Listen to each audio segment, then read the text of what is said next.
Ah, good morning, everybody. Today we're starting a new game. We're going to start some Final Fantasy VII. We need some context.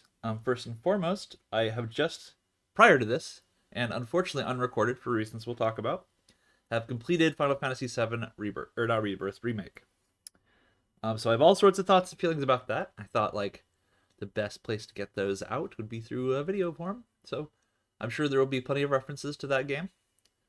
Spoilers. I mean, spoilers for Final Fantasy Remake, and for its and I guess for this game too, Final Fantasy VII Original. I have played this game before. This is not a blind run, and it has its own storied history in my my Radiant Historia. So we're gonna get started. I am playing with mods, just to kind of freshen up the experience, and because I kind of want to compare the Steam version of Final Fantasy VII to Remake as the definitive way to play this story, because I'm sure they will both have, I'm sure at least one of them will have pros. So the list of mods I'm playing with are mostly a pretty standard set. I've got 60 frames a second. I've got AI upscales of fields, battles, and FMVs. I am using the Nino Styles HD model replacements for characters to make them look like the concept art, which I think is really good. It looks really great. And then lastly, I'm playing with New Threat. I had to choose between New Threat and the voice acting mod Echo S. And I went back and forth. I ultimately decided on New Threat. That way I can voice act the characters and you have something to say when there's nothing significant to say, you know?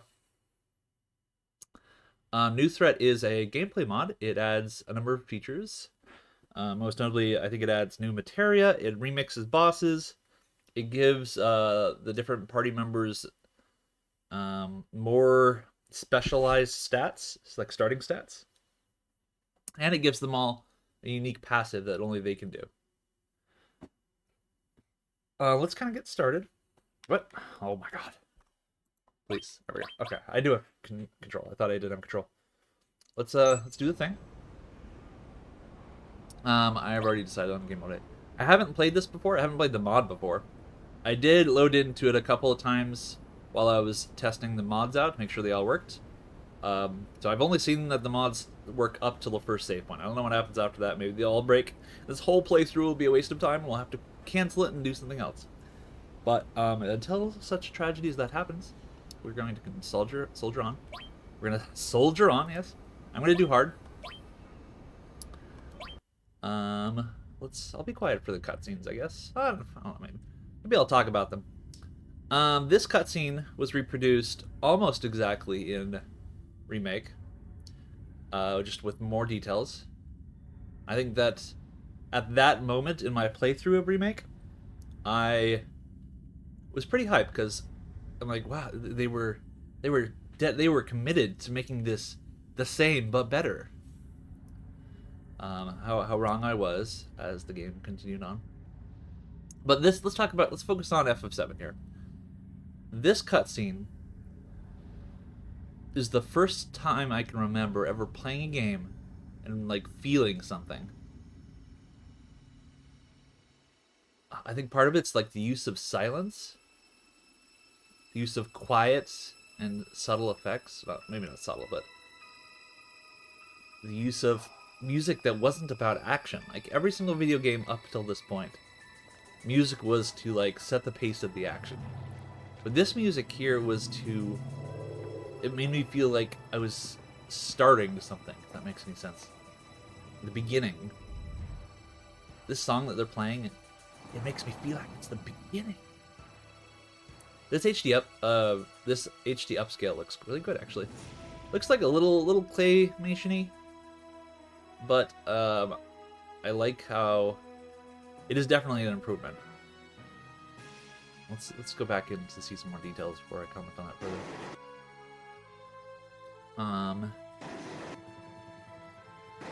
It was just imagine so Final Fantasy VII. I didn't play Final Fantasy VII until actually New Year's, well, Christmas 1999, then over New Year's 2000. The game came out in 1997. I, however, was dirt poor and could not afford it. My local Blockbuster, they were selling it, and it was like $49 or something like that, and I had nothing. So I would stare at it every day, and I would, I would check on it like weekly. I would go into the Blockbusters and just look at it, and read its cover over and over again. They also sold a strategy guide. Let me do a couple things here. This is Barrett talking. Come on, newcomer, follow me. Yeah, that's not right. It needs to be less rhythmic, more guttural.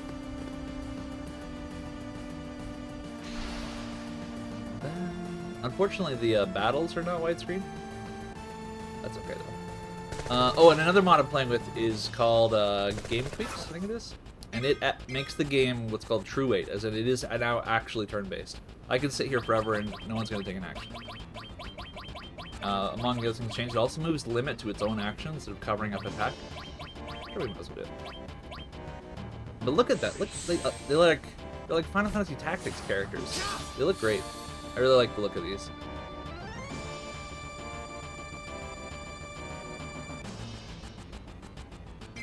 There are some interesting consequences to turn-based mode.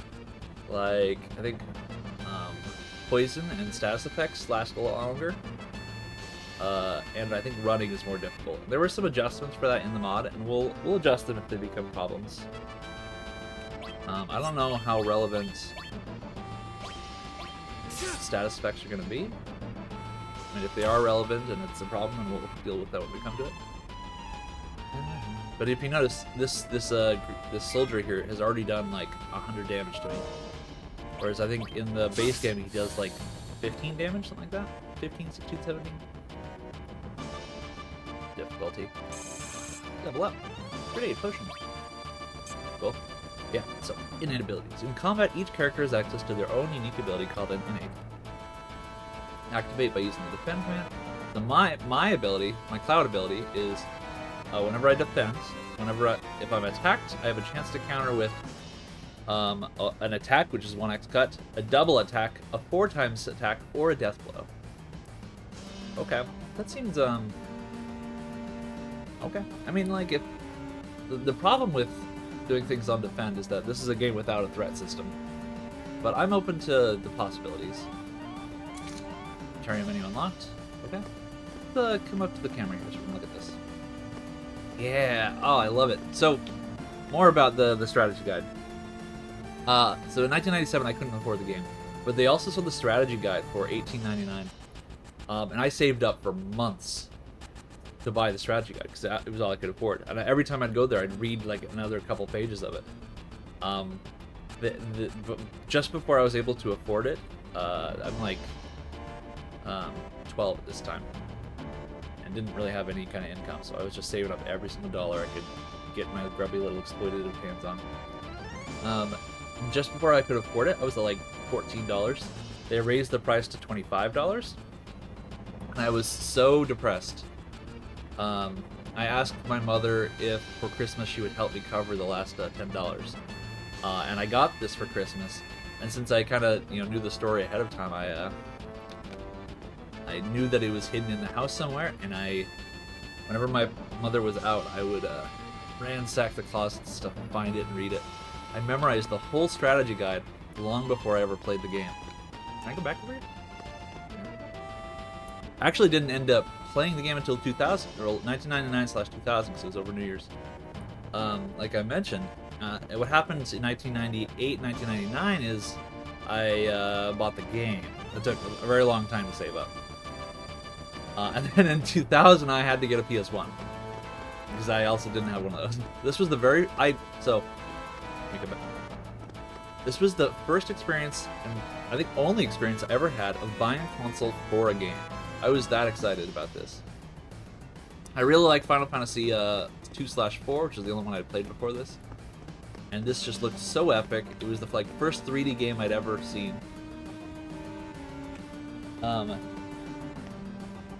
The characters were hot and attractive, and there was magic, and there was science, and Okay, what do you How do I talk? Is it not X? What's the talk button? No, that's menu. Maybe I just can't talk to you. You used to be a soldier, huh? Not every day you find one in a group like Avalanche. I'm kind of trying to do his voice in Remake. Soldier? Aren't they the enemy? What's he doing with us in Avalanche? Hold it, Jesse. He was a soldier. But he left Shinra and works as a merc now. So, a lot of people will say this, but the biggest change in Remake and between Remake and the original is that Jesse gets a lot more screen time in the Remake. There's a really bad harem vibe in the first 10 hours of Remake. All of the female characters just absolutely hit on you like a bag of bricks. Like, all of them are demanding attention and stuff like that. Jessie, for example, within the first 10 sentences of you talking to her, blackmails you into going on a date with her. I didn't catch your name. I'm gonna go with Cloud.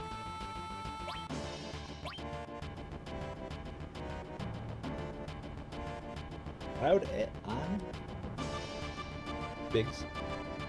I don't care what your names are. Once this job's over, I'm out of here. The hell you all doing? No. Let me try. The hell you all dude?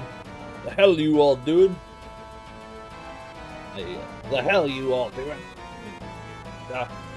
My voice doesn't go any lower than its default level. Like, I can't go any lower than just the way my voice sounds. The hell you all... The hell you... I can only go higher. And I can't even go that high. I have a very poor range. The hell you all doing? I told you to never move in a group. That's pretty good. Our target's the Mako reactor core. We're gonna blow this place sky high.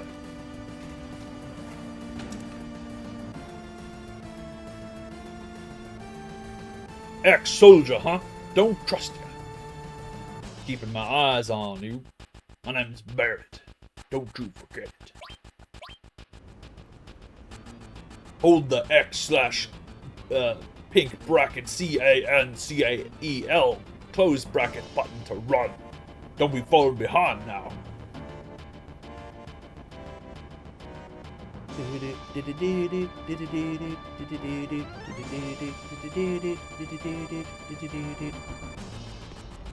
So the first thing we can talk about, well, we were already talking about Jesse. We'll continue the Jesse conversation as we go. We're going to talk to Jesse quite a few times. But the first major difference is in between these two is going to be combat, obviously. Like I said, I did the turn-based mode for this. And the combat in Remake is the opposite direction.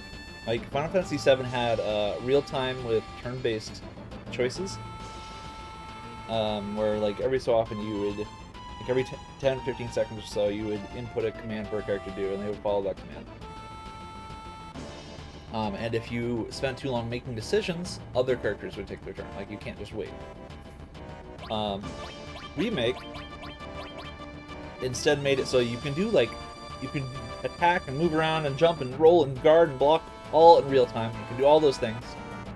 And in addition, performing a certain number of attacks allows you to input a command ability, which is essentially what I'm doing. These would be considered, well, not attack, but magic, limit, and item. These would be considered command abilities in the Remake. And this is, well, it's a lot of things. One, I think primarily it's emblematic of the way the industry went after the Squaresoft Enix merger. Like, nobody makes turn-based games anymore. Except for Larian Studios. Like, the time of the turn-based RPG is long gone. And I have never been able to recover from that. I am someone with 50,000 hours of gaming. I am a very good gamer. I'm a very veteran gamer. And games are not, in general, difficult for me. I've completed all sorts of challenge runs. I've beaten the most difficult games ever made, which in my opinion is Shinobi on the PS2, incidentally. Games are not difficult for me, and I've mastered every single skill. The last thing I ever want to do when I'm playing a game is mash buttons. And they made it so that you have to mash buttons to succeed in the remake. And it's not even close. It's not even just like a minor advantage. You get the vast majority of your HCB growth in Final Fantasy Remake comes from attacking people. And even if you turn on what they call classic mode, which has your character sort of AI themselves, like they'll kind of like wander around like very slowly, and they'll like attack, or they'll wander over here and they'll put up their hands to guard, and 5 seconds later they'll wander over here and attack. Like the AI is terrible. It'll block when the enemy isn't attacking. It'll attack when the enemy is attacking. Like there's no intelligence to it. So it makes the game significantly more difficult and just frustrating to not mash. Yo, this is your first time in a reactor? No, of course not. I did work for Shinry, you know. These places produce Mako energy, so it keeps Midgar powered. I think I'm getting better at Barrett as I go. Mako's the lifeblood of the planet, and the Shinra's sucking it all out with these motherfucking reactors. I'm not here for a lecture. Let's just hurry. Alright, fine. But security's tighter inside, so we're gonna go together. I've merged with Barrett! Barrett's innate ability is when Barrett takes physical damage. If he's in the front row, he gets a stacking strength boost. If he's in the back row, he heals 6% of his HP. Now, those are both cool. I do have questions about how the UI is going to represent the stacking strength boost. Does it stack forever? Does it decay? I have questions. And he has multi-target attacks. So his basic attack has an all materia secretly attached to it. That's cool. Yeah, I can toggle. That's very cool. I like both of those. You know, Barrett's a character who I have a hard time taking seriously because he's not hot and not interesting. But I always am pleasantly surprised by how effective he is at what he does. Biggs and I got the codes for these doors. In the remake in particular, he's the best character to control. Mostly because he's the only character that lets you actually see what the hell's going on, because he's ranged. Wasn't easy getting these codes. Took a lot of risk to get them. Door unlocked. Boop.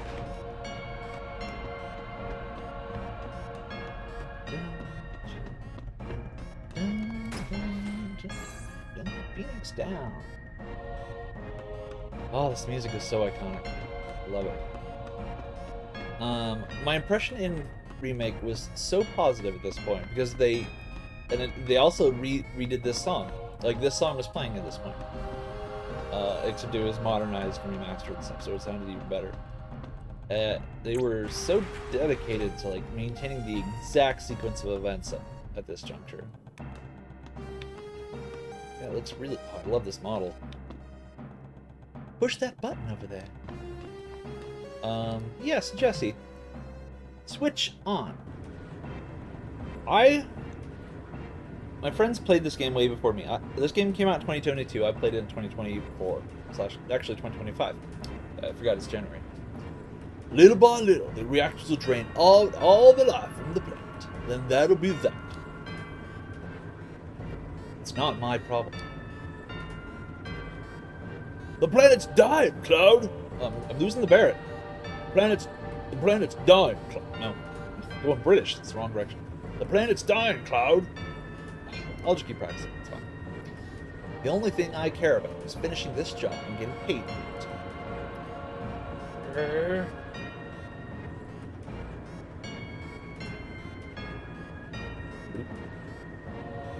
Yeah, so my friends played this game before me, and they told me that, and the rumor on the street was that Jesse was super hot, and you get tons of extra interactions with it. Which is sort of true.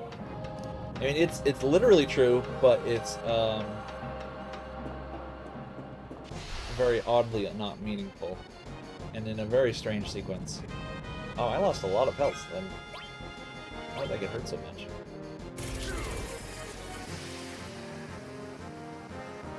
Oh, yes, it's 1 second.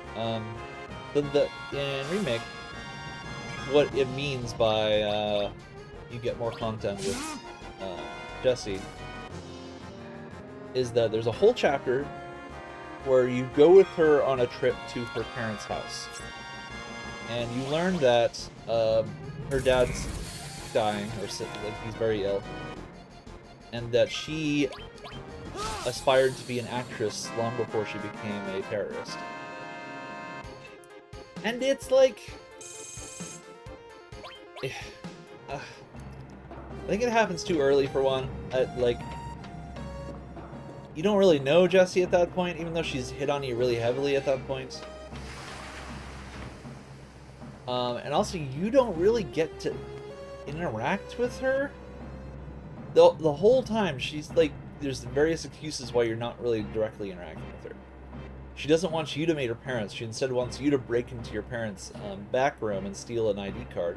So instead, you just you hear all of her interactions with her family second person, like, or third, you know, from a distance, like outside of the conversation. Then use up and down to climb down the ladder. Yeah, ladder. So all you really get is a chance to listen to her talk about pizza and acting with her mom. And with Biggs, which we're also there. And then the chapter goes on to have you break into this warehouse. And the first thing Jessie does is she mooses. She gets out of there. She goes AWOL. It's like you barely even get any time with her. And then afterwards, she like thanks you, and she makes you. She like what does she do? She like she invites you over to her place. Which my impression at the time was, because somebody actually says that a lot of different women live there who are all like aspiring actresses.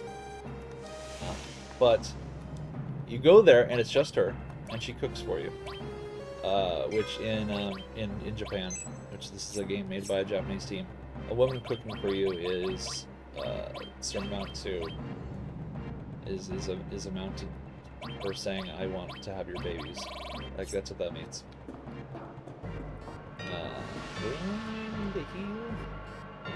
A little though. I don't recall how I lost all this health. So she's very thick on the application of, date me, both directly and through her actions. And then you don't see her again because you go off on the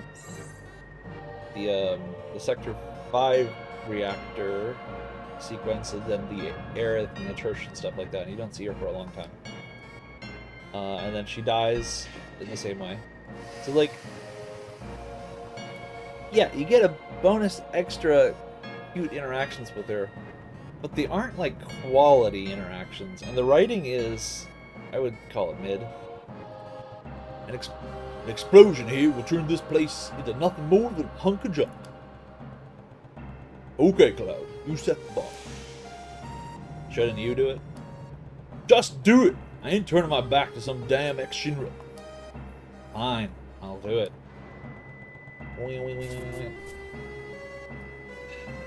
Wake up! Wake up! We gotta talk about these psychological scenes. Okay. Alright. Alright. So, one of my biggest complaints about Remake is that it blows its load. Let me put that into context.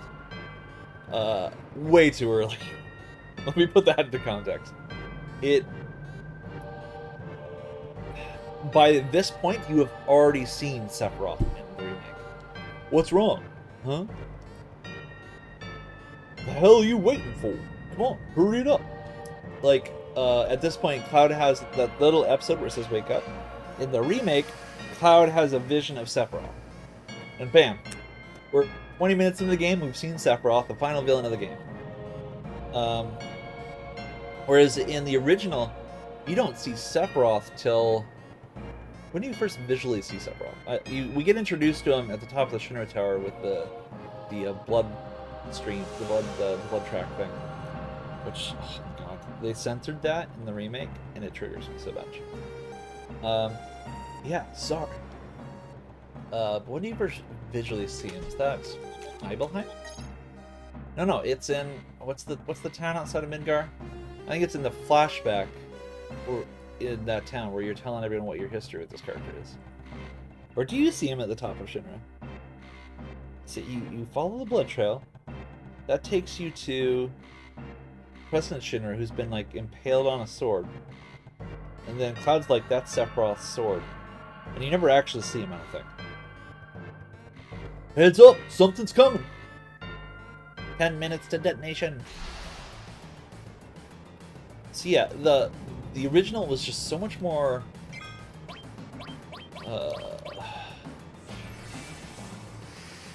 the original knew so much more about drama. How to create a feeling in a character by hiding information, if that makes any sense. Let's do this boss fight. But one thing I think that Final Fantasy VII excels at, much more so than most Final Fantasies, is bosses with unique mechanics. You know, there's no tank and spanks in this game. By tank and spank, I mean an enemy that you keep attacking, you heal when you take damage, and you just keep attacking. And that's the only thing that you really need to do. What's that slap effect? Sure.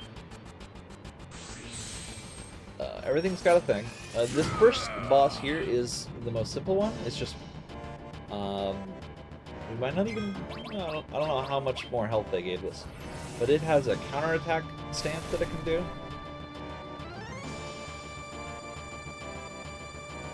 We'll see if that happens. Oh man, with the in turn-based mode, this is going to be really slow. Jude.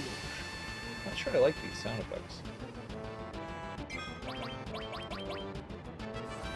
But yeah, every single boss in Final Fantasy VII has like a system with it. They all have a system. They all have like phases and modes, and you know they do this when you hit them with this attack, and that when you do it with that attack, and they're complex and well designed. I think that is one of the things that FF7 does better than almost every other Final Fantasy. Especially as we get to the Square Enix era, bosses in the Final Fantasy series rely much more on the spectacle. Oh wow, he didn't even do his counter pose. Whatever, okay. Wonder if that... It did not seem any more difficult. I did choose hard mode, didn't I? Hey, Mangle! Come on, let's get out of here.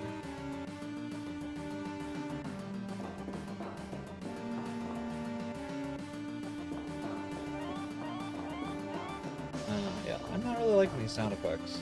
I don't know if you can hear it, but there's like a echoey sort of footstep sound that's playing when I'm running around.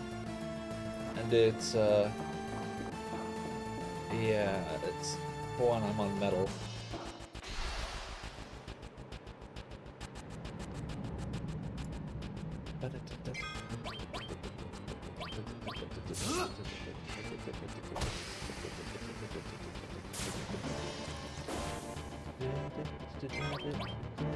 I really like this attack wall. It's just really damage efficient. It really makes Barret shine.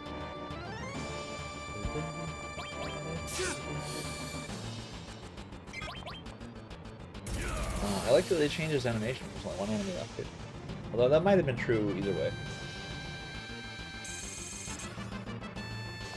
High potions already.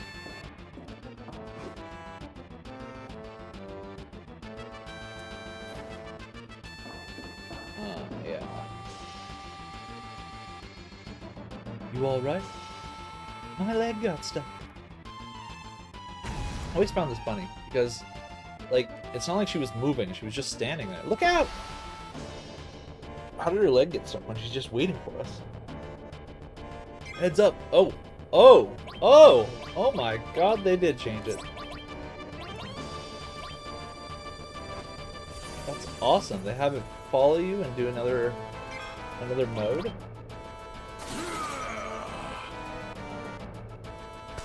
And Jessie's in my team! Oh my god! Can I flip around and see? Look at her? I didn't even notice her. Oh, I already like this mod. Targeting area? I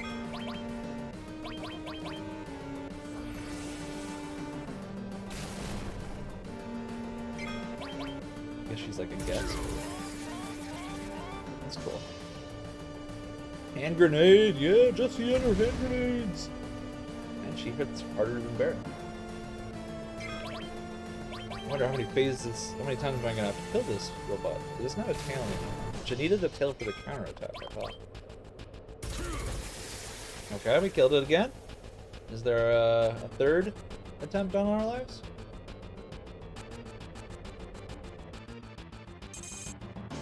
Mithril, well, they're giving us some equipment real early.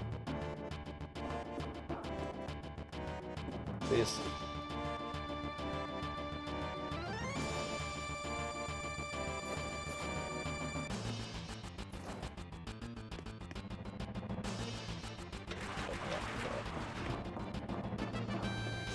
Wonder how big this timer is gonna be. Isn't it normally 20 minutes? 20 minutes in the base game, right?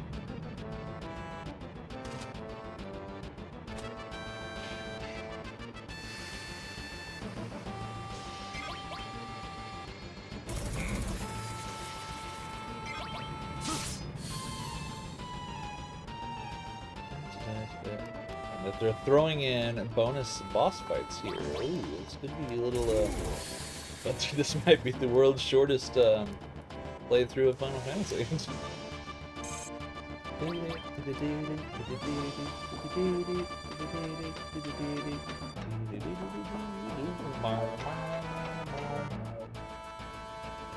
Button.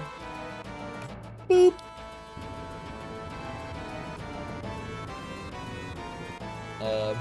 Hi.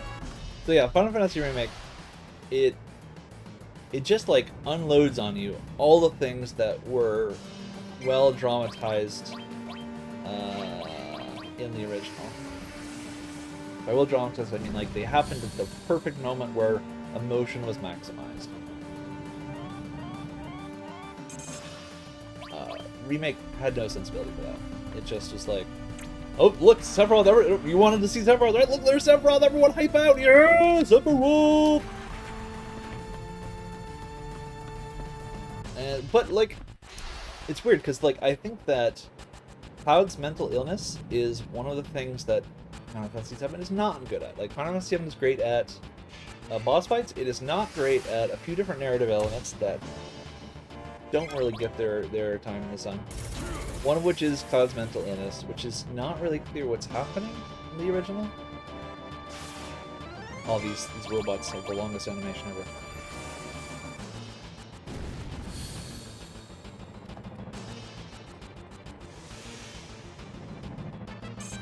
We gotta go. 2 minutes, let's go. Is that the end? I forget where the edge is. Okay, we got it. 2 minutes left, we're fine. We're gamers.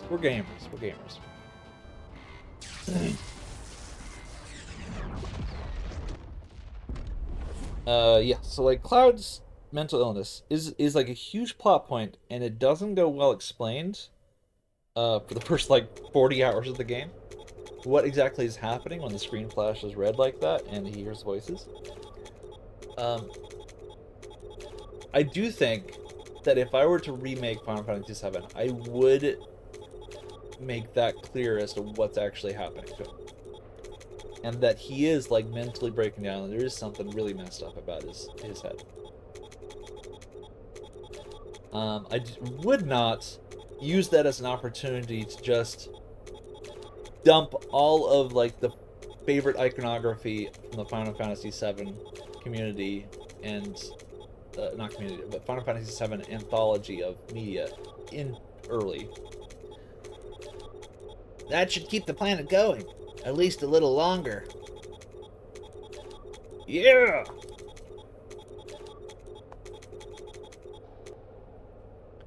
Okay, now everyone get back.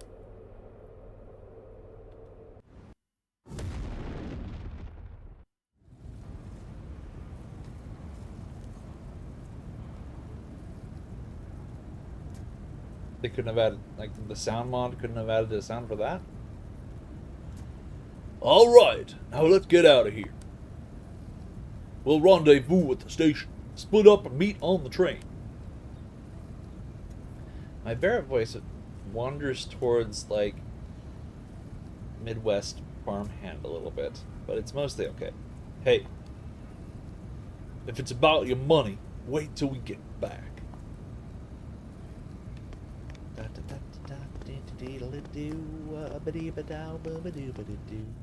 Guess we'll take this opportunity to equip.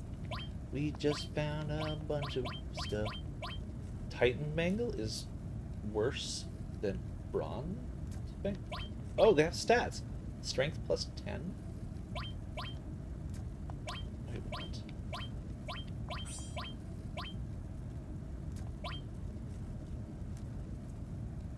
I'm a little... Okay, hold on. What? Okay.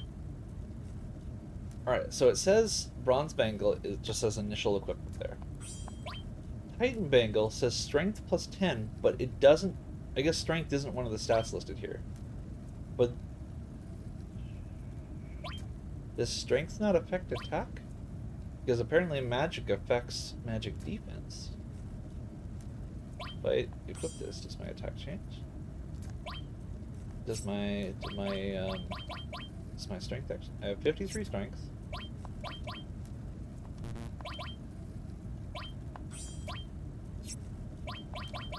I have 43 strength. So it actually does work. But does strength not affect your damage? Or your attack power? Maybe the formula calculation just doesn't work like that. Maybe it's like something like strength plus attack is your damage. If that makes any sense. Let's take this opportunity to look at cloud stat distribution. Because if you recall, I mentioned this. This mod does, it makes the characters more specialized. So, what do we got? We got high strength, low dex, high vitality, high magic and speed. I don't know what these. I don't know what high means anymore. We gotta wait till we get another character. For the moment, we will just run with the strength bangle. Although, actually,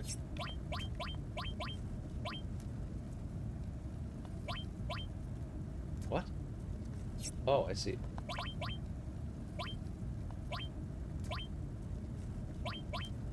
So we only get all. Why does it say WAAA next to my profile picture? Wow! Wow! So I lose the effect of this materia, which does not have a name.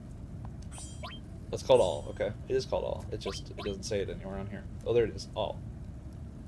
I could swap it for this. Let's do lightning. Fire, restorative. Yes.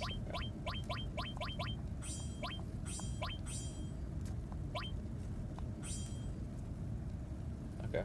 And equip effect is magic plus 03. Max HP. Okay. Interesting. I actually, when I was a kid, I never noticed that these had passive effects just for equipping them. I just had no idea, even though it's like it was written on them even at the time. All right, what was I talking about? Ooh, I like these upscales. Like that Loveless thing. That Loveless poster is in the remake, but it has no. They removed the text for some reason. All right, what's Eris's voice? Excuse me. What happened?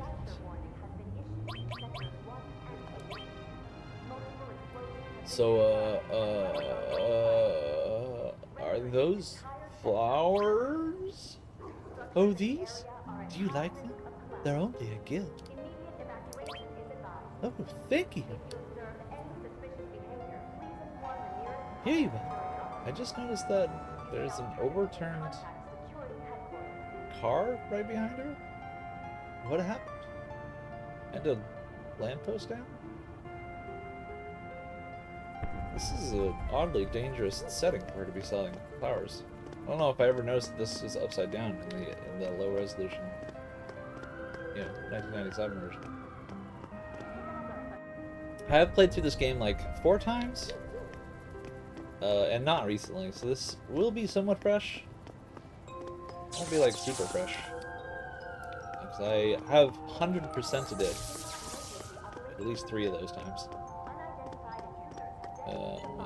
This is not my favorite Final Fantasy, by the way, although it might seem so based on my somewhat encyclopedic knowledge of it. That would be FF9. We can have that conversation too when we feel ready. Hey, you there! Shouldn't have said yeah, I'll fight them. There's no reason to do this except for XP, if I recall. Unless they added something. Who knows? Maybe they did.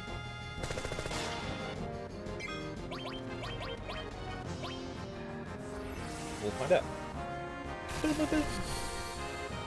Bolt, by the way, is the best element in Final Fantasy VII.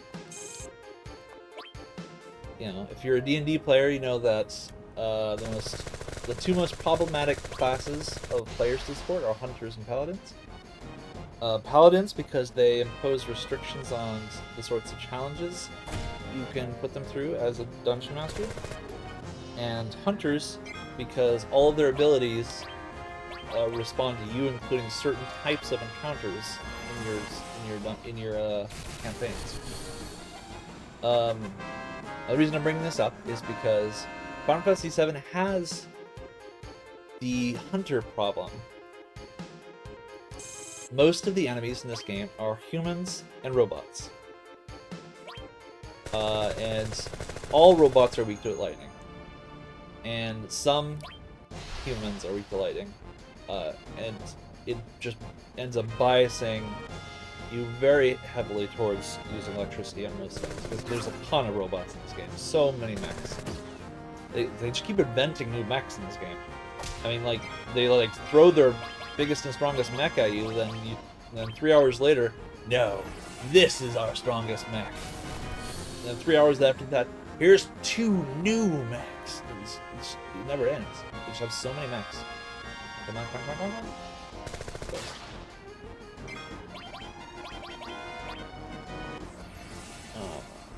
I'm very mech everywhere.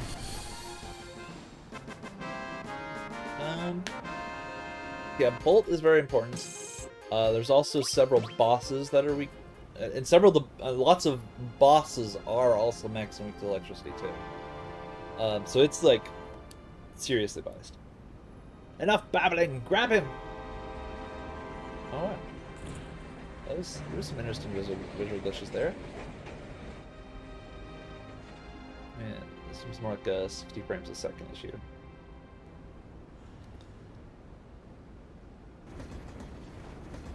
So, anyway, the first material you want to make sure is always getting AP is Bolt. Cloud never came. Cloud, think he was caught? No way! Cloud. Rattle, rattle. Why is, like, this sound effect remaster mod that I added, it seems to be affecting all of the sound effects seems to not affect the sound effects I would think that it would affect. Like this roof tapping, I swear it's the original. I can tell because the audio balancing on the footsteps earlier was kind of bad.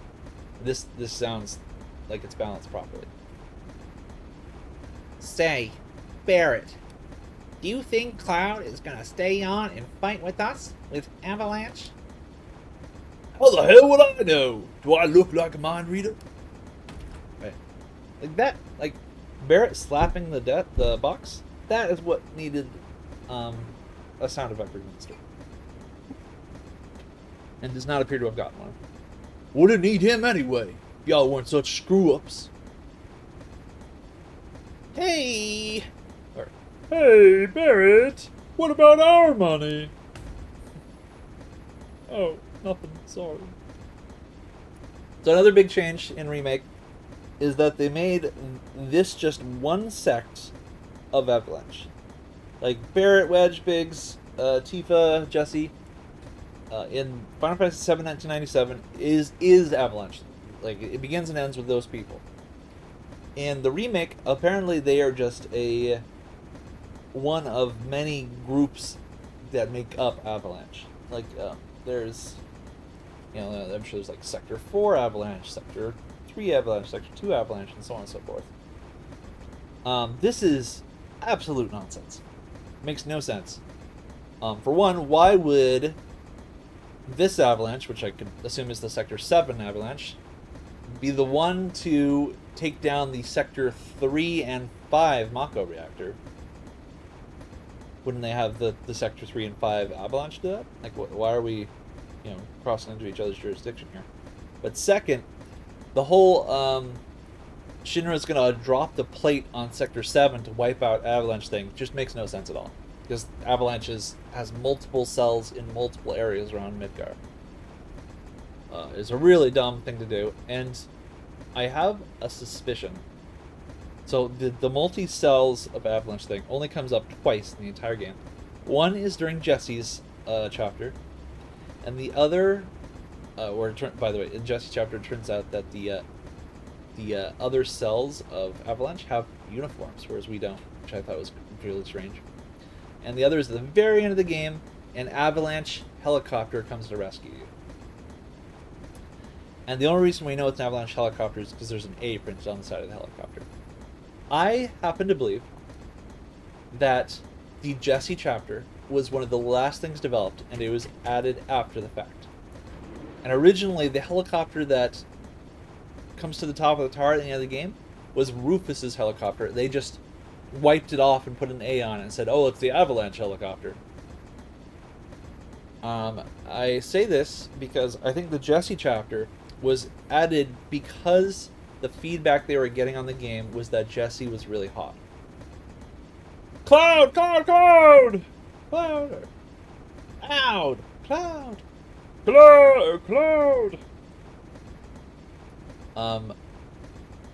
Yes, that sounds really dumb. I also think that's exactly what happened. Looks like I'm a little late. You damn right you late. You come waltzing in here making a big scene. It's no big deal. Just what I always do. Shit. Having everyone worried like that, you don't give a damn about no one but yourself. A little warbly there. You were worried about me. What? This is coming out of your money, hotshot. Wake up! We're moving out.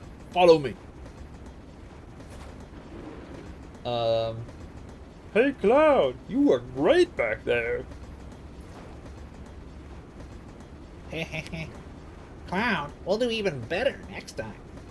Bloop. Careful, I'll shut this.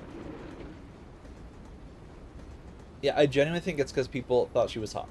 Which, that was, like, when trailers for this game started coming out, or even teasers, you go down in the comments section, all it was is talking about how, character X and Y is really hot.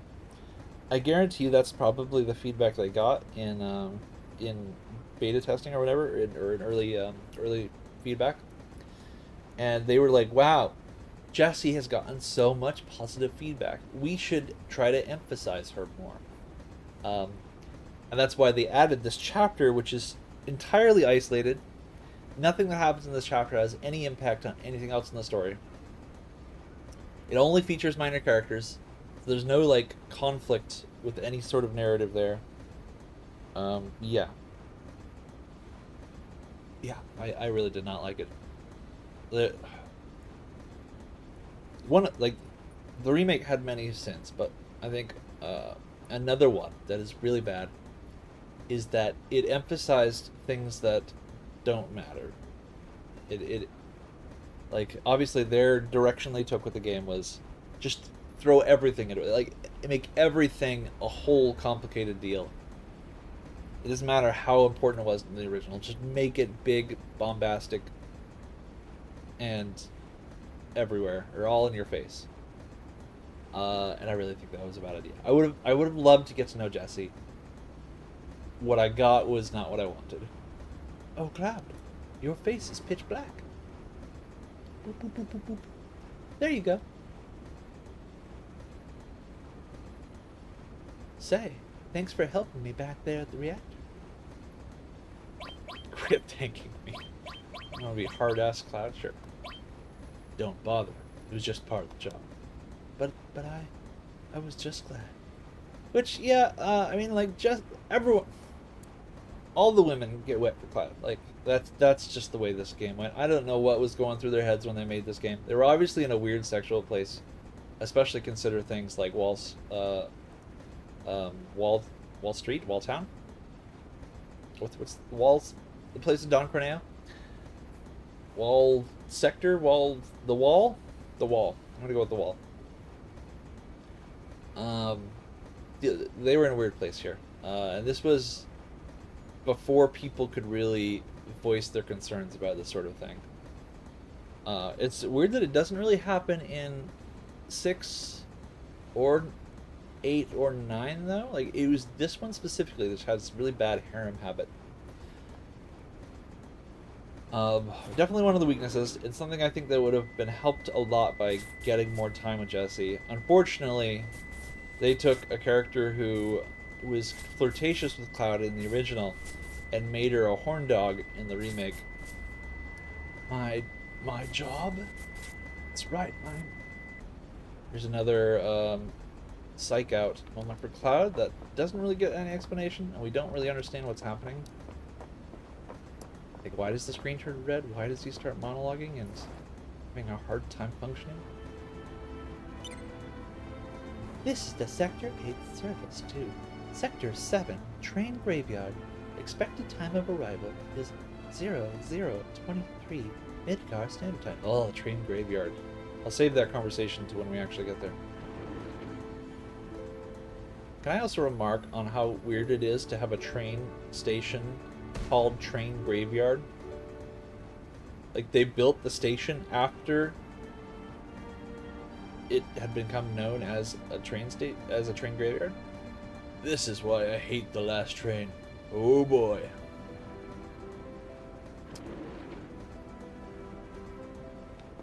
Bloop, bloop, bloop. Who this? Huh? Oh, I've got guests. This is my house, but feel free to make yourselves at home. Yeah, actually, I'm a New Yorker, and I will say, this is a pretty nice train. Although I would never recommend to the city that they use carpeted seats. That is a terrible idea. In this city specifically. Other places maybe you can get away with it. I've also been to Tokyo and a few other places with the subways. Don't do this in New York. In Japan you could probably get away with it. That's because the average, you are more or less guaranteed to have someone who is gross on your seats at some point during the day on your train car. You see that emergency news broadcast? The terrorists that bombed the reactor are operating out of somewhere down in the slums, they think. Blowing up a reactor. You need to be pretty cold to do that with a residential district right next to it. They must have a real calculated leader. I wonder what they'll do next. Stop acting like a damn kid. Sit down and shut up.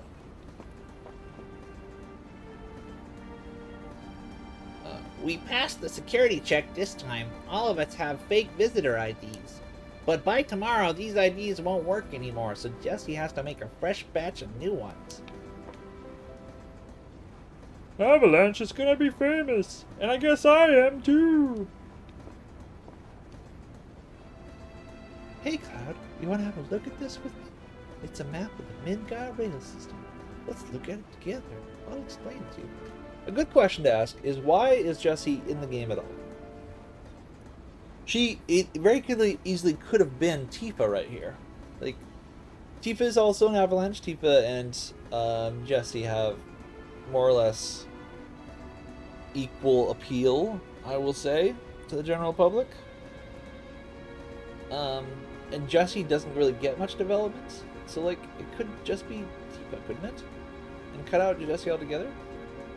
So let's play for the hour that we give it Jessie here, and try to think of what they wanted Jessie to endow in you,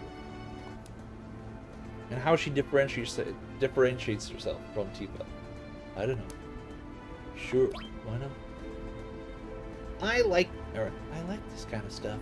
Bombs and monitors, you know, flashy stuff. Is it maybe because she's tech savvy? Okay, it's about to start. That would make some amount of sense. Like, they're like, okay, we need a hacker person. Well, it can't be a Tifa. She's too, like, tomboyish. We need to make a new character. This is a render of the city of Midgard. It's roughly on a 1/10,000 scale, and the plate sits 50 meters up. I'm just noticing this now, but there's a weird fixation with talking about the scale of models. They do this again later. Also, as soon as we zoom in, it's going to stop being 1/10,000 scale. A central pillar holds up the plate, along with a supporting pillar for each of the 8 sectors. Actually, we didn't get this in Remake, did we? There was no explanation of what the city is. I don't remember that. Psst, psst, psst, psst. The #1 reactor we just blew up was in Sector 1 in the north of Midgard. There's a reactor for each sector sitting on the perimeter, producing Mako. And that Mako is where Midgard gets its electricity from.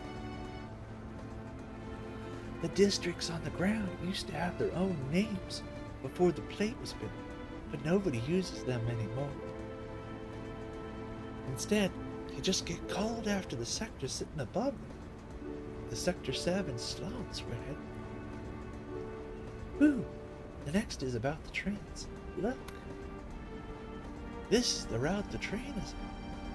It spirals through the central pillar. Ooh, is that a bug? Maybe not. All the trains going up or down have to go through the checkpoints that scan everyone on board.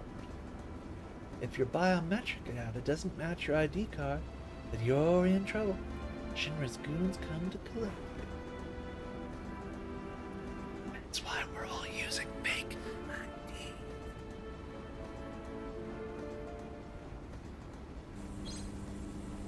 Speak of the devil. That light means we're in an ID security check area.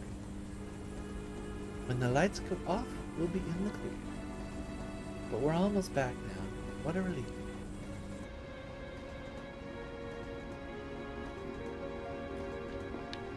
We done? Please don't bother the other passengers. I didn't mean to. I was just trying to chat to people. I know. Next time I'll make you a special ID. Just for you. Sweetie. Okay, then I'll put a little extra effort into it and make it with bang. Wink, wink. Okay. Alright, Barrett. Look, you can see the surface now. The slums don't have no day or night. If that plate weren't there, them folks could see the sky.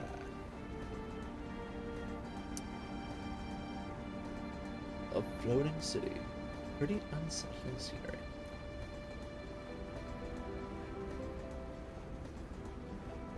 Huh? Never expected to hear that out of someone like you. You just fool us, bosses. The upper world, a city on a plate, because of that. What? Oh, okay. It's because of that big ass pizza that the people underneath it suffer. All the pollution from the city falls down from above. The slums below are full of polluted air. That's not really how pollution works. Well, oh. I guess, yeah, okay. Smog does sink. I guess if they're pretty high up, it would work. And there's not a lot of wind up there. On top of that, The reactors keep draining up all the life energy. Then why doesn't everyone move on to the plate? Or then why doesn't everyone move on to the plate? What are you, ignorant? Because they ain't got no money. I don't know, maybe. Maybe it's just because they love their land, no matter how polluted it gets. Okay, I get it. No one lives in the slum because they want to. But they can't go anywhere else. They're trapped under the plates, kind of like this train on its rails.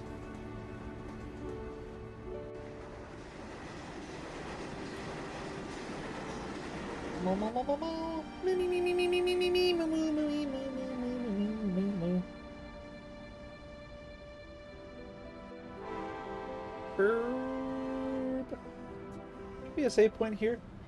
If I recall, multiple save. We'll call this an episode. It was a lot of fun. Yeah, this is gonna be nice. So far I really like the mod. Like, well, I don't know if that second boss fight was supposed to do something, but just the possibility of surprising me like that gets me kind of excited for this playthrough. Yo, get over here, all ya. This mission was a success, but don't get lazy now. The hard part still's coming. Don't y'all be scared of that explosion. Because the next one's gonna be bigger. More bomby. Meet back in the hideout. Move out. Is there a safe point here? So this is the train graveyard.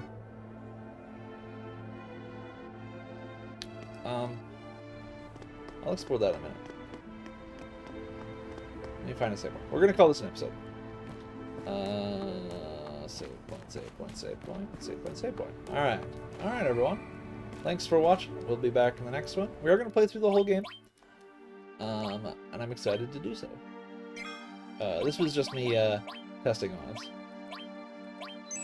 See y'all later. Bye-bye!